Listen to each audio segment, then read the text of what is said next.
that children from vulnerable families have the requisite support in their education. We have also improved the student-teacher ratio in both our primary and secondary schools by hiring an additional 56,000 teachers and also hiring an additional 2,000 tutors for our TVET institutions. We have equally resolved bottlenecks in cash transfer program to vulnerable Kenyans, including orphans, people living with disability, and the elderly. We have not only brought on board more beneficiaries, but in keeping with the promise that we made, it is now not the case, as it was in the past, that these vulnerable Kenyans have to wait for months. Now their stipends are paid as salaries of public servants are being paid. We did roll out the Hustler Fund that today benefits 2 million Kenyans. And we have 7 million Kenyans who had been denied access to financial services by credit reference bureaus. They are now off the blacklisting roll. Our affordable housing program has now more than 100,000 housing units under construction. The first cohort I will be launching in a couple of months to new homeowners. And we have 160,000 young people across Kenya that are employed under this program. To expand manufacturing, value addition, and agro-processing as a key contributor to job creation, 18 county aggregation and industrial parks and 6 new special economic zones are under construction across Kenya.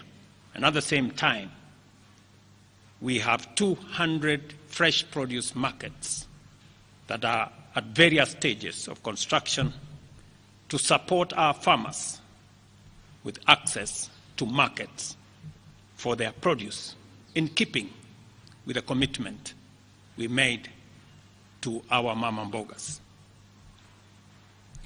To accelerate manufacturing, last year we imposed levies on importation of clinker that can be manufactured in Kenya. We made a saving of Kenya shillings 20 billion in foreign exchange as imports of clinker dropped to almost zero. We also imposed levies on imported steel billets.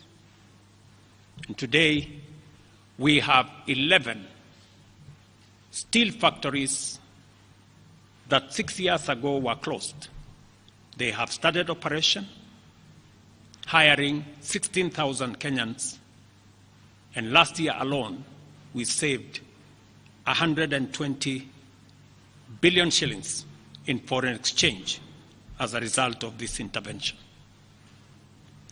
Our digital transformation agenda is also on course with 17,000 government services online, while we have 274 digital hubs across Kenya with 152,000 students and digital workers in our TVETs and also in digital hubs in different parts, up and running and giving young people an income.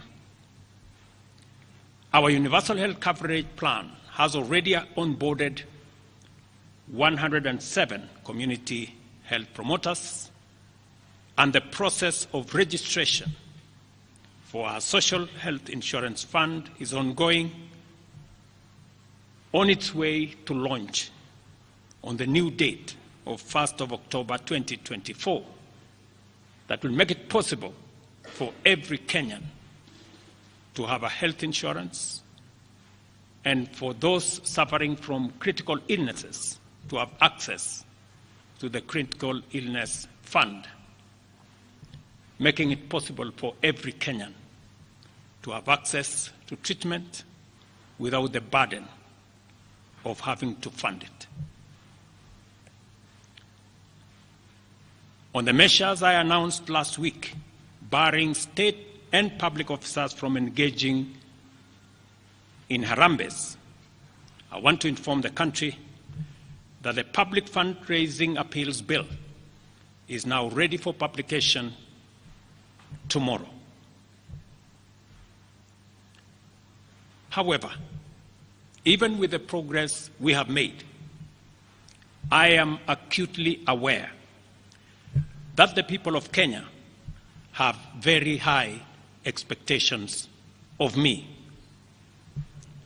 And they believe that this administration can undertake the most extensive transformation in our nation's history.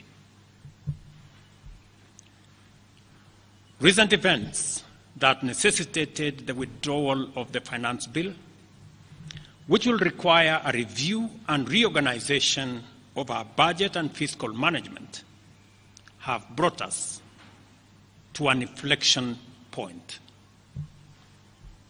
Upon reflection, listening keenly to what the people of Kenya have said, and after a holistic appraisal of the performance of my cabinet and its achievements and challenges, I have today, in line with the powers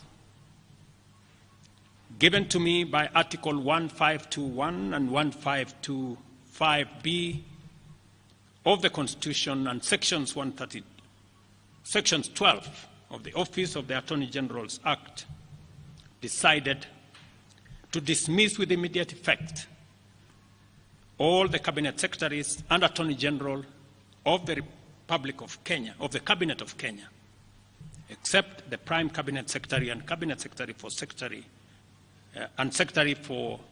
Cabinet Secretary for Foreign Affairs and Diaspora Affairs. And of course, the Office of the Deputy President is not affected in any way. I will immediately engage in extensive consultations across different sectors and political formations and other Kenyans, both in public and private, with the aim of setting up a broad-based government that will assist me in accelerating and expediting the necessary, urgent, and irreversible implementation of the program that we have, including other radical measures and programs to deal with the burden of debt, to explore raising domestic resources and revenues, expanding job opportunities, eliminating wastage and unnecessary duplication of a multiplicity of government agencies, and slaying the dragon of corruption, consequently making the government of Kenya lean, inexpensive, effective, and efficient. During this process, the operations of government will continue uninterrupted under the guidance of principal secretaries and other relevant officials. I will be announcing additional measures and steps in due course. Thank you very much, and God bless our great country, Kenya. Asanteni sana.